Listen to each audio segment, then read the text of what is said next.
Olá, gente. Essa aqui é a apresentação do primeiro vídeo relatório da disciplina de instrumentação biomédica.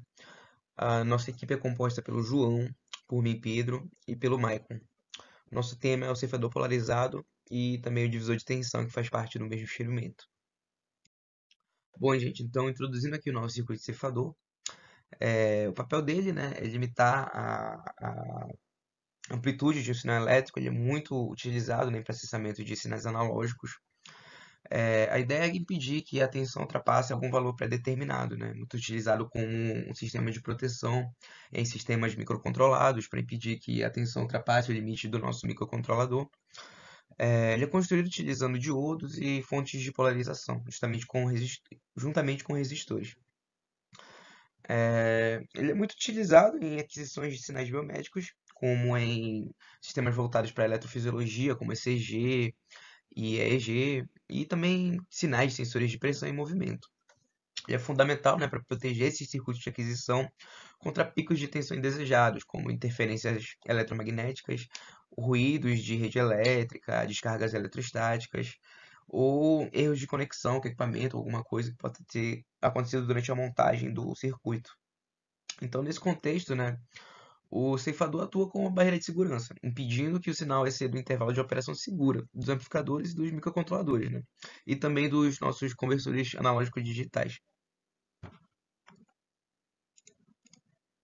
Além de atuar como um dispositivo de segurança, o ceifador também é importante para atuar como uma espécie de pré-processamento de sinais.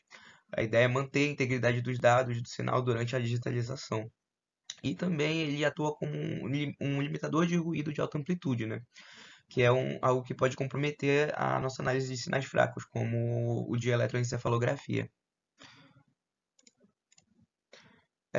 O motivo pelo qual a gente escolhe o ceifador paralelo ao invés do ceifador em série é justamente a questão de o ceifador paralelo manter a continuidade do sinal principal, atuando apenas quando há excesso de tensão, ou seja, ele não interfere na forma de onda útil dentro da faixa normal de operação.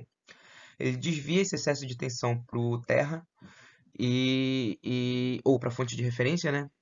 Em vez de interromper o sinal, e é mais adequado para sistemas sensíveis, como são os sistemas de aquisição de sinais biomédicos, que é onde a gente exige, né, baixa distorção e alta fidelidade dos sinais. Nesse sentido, né, o ceifador série ele pode interromper o fluxo do sinal útil, mesmo quando ele não representa risco ao sistema, além de distorcer, né, a forma de onda completa, o que não é desejado aqui nessa aplicação, e é menos eficiente para proteção sem comprometer a integridade do sinal. Bom, falando agora sobre outro circuito fundamental que iremos utilizar no nosso experimento, temos aqui o nosso divisor de tensão, né? Que é um dos circuitos mais simples e fundamentais da eletrônica.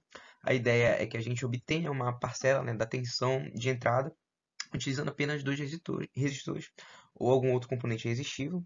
A principal função, né, é reduzir a tensão de uma fonte para níveis que sejam adequados para as nossas necessidades ou requerimentos de projeto. E o conceito dele é amplamente utilizado em leituras de sensores por microcontrolador, ajustes de níveis de sinal, polarização de transistores e a interface entre circuitos de diferentes tensões. Devido a nosso requerimento de projeto que foi dado no roteiro de laboratório, só fomos fornecidos com uma única fonte de 12 volts. Portanto, para atingir o nível adequado, nós devemos utilizar um divisor de tensão para poder construir o nosso circuito ceifador.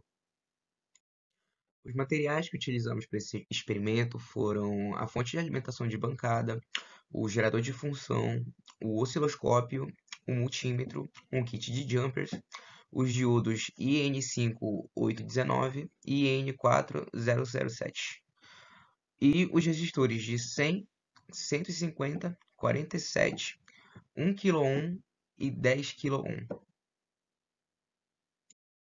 Após a explicação da importância do circuito temporador e materiais utilizados, mostraremos agora os cálculos utilizados para a escolha do risco. Para escolher o equipamento utilizado, primeiro deveremos visualizar o exercício proposto, onde é nos pedido para projetar e construir um ceifador paralelo polarizado para fornecer um ponto de corte de 0 e 5 volts. Né? É-nos dito que nós temos uma única fonte de 12 volts. Usaremos o diodo NM5819, Sunshot, e o NM4007, o rectificador. A resistência RL é a resistência interna do próprio osciloscópio, onde fornecida que é o ômega ohm.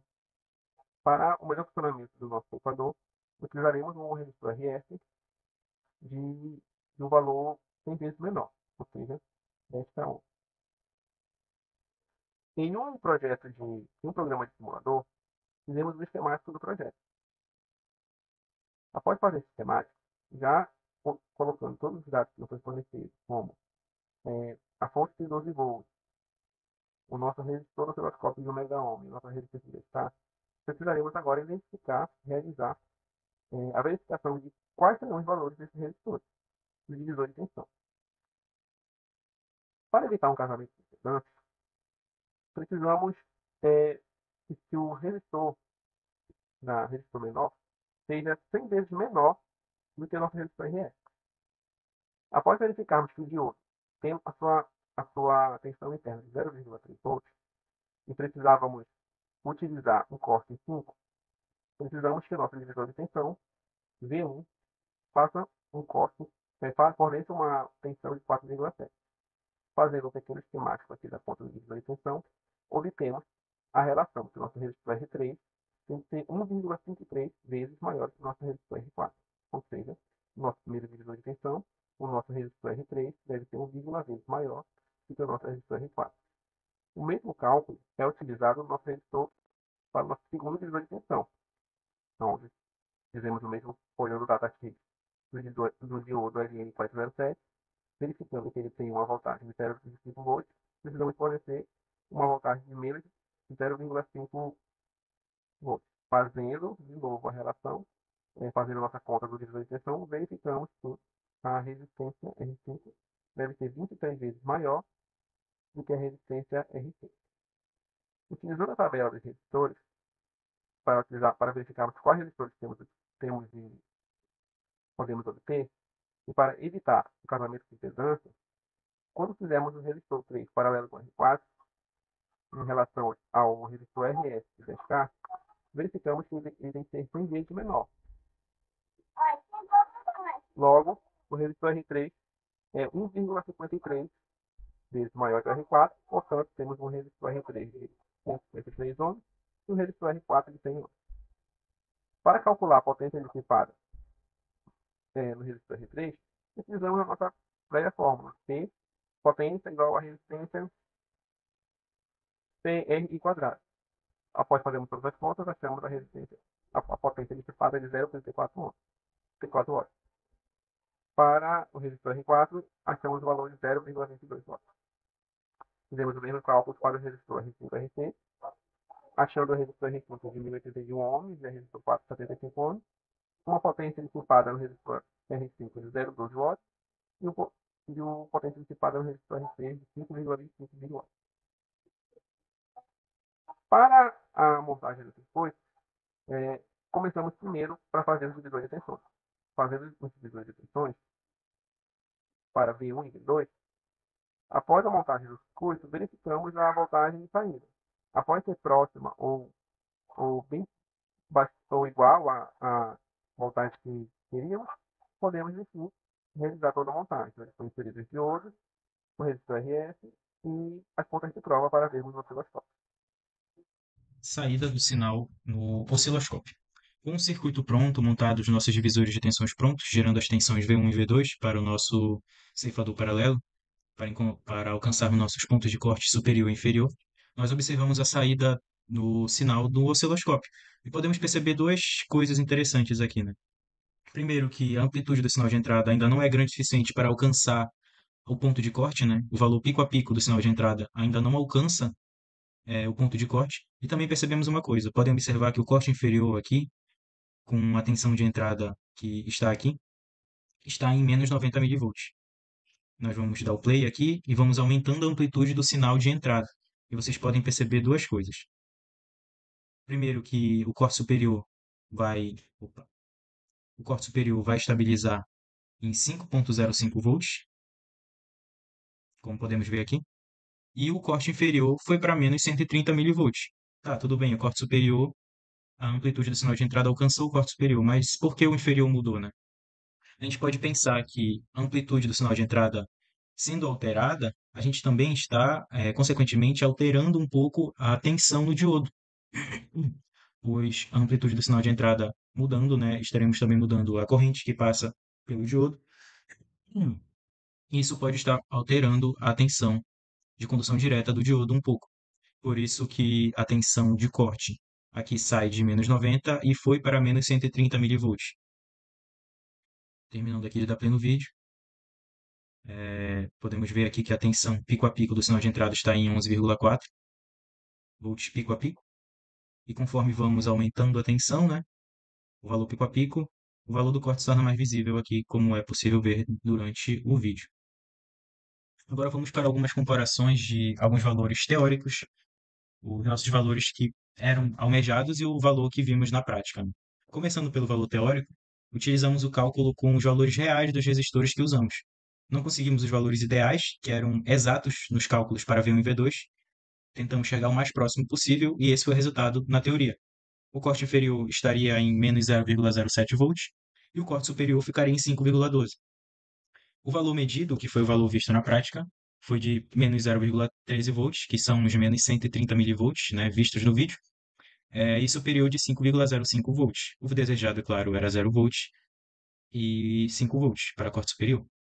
Calculamos um erro aqui com base nos valores de quanto em porcentagem o valor medido estava se distanciando desse intervalo que desejávamos de 0,5 volts. Aqui nós temos que 0,13 volts representa 2,6% desse intervalo de 0 a 5 volts. Já 5, já o 0,5 volts, que é o valor que ultrapassa, representa apenas 1%, né, desse intervalo de 0 a 5 volts. Aqui é só para a gente ter uma noção de o quanto esse valor se distanciou do nosso intervalo desejado, né? Então vamos continuar. Bem aqui, construímos uma simulação no LT-Spice. Bem aqui nós temos os nossos divisores de tensão para gerar a fonte V1 e a fonte V2. Bem aqui elas foram colocadas. Aqui nós temos o nosso resistor RL, que é de 1 megaohm, né? Nosso diodo Scott e o retificador. E aqui nós temos o nosso sinal de entrada com 8 volts de amplitude, então seria 16 pico a pico, uma frequência de 10 Hz, tudo bem?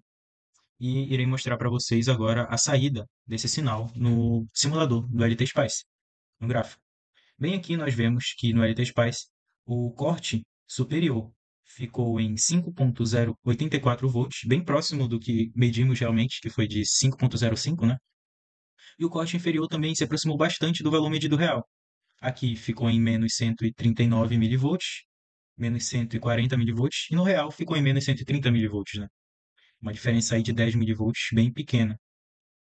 E tá bom, nós encontramos alguns erros e problemas, né, durante a montagem, na verdade, após a montagem do circuito. Um erro de cálculo acabou sendo deixado passar batido e percebemos depois que a potência em um dos resistores de V1 ela estava superior ao que o resistor suporta. No caso, eles são resistores de 1/4 de watt, só poderiam suportar até 0,25 watts.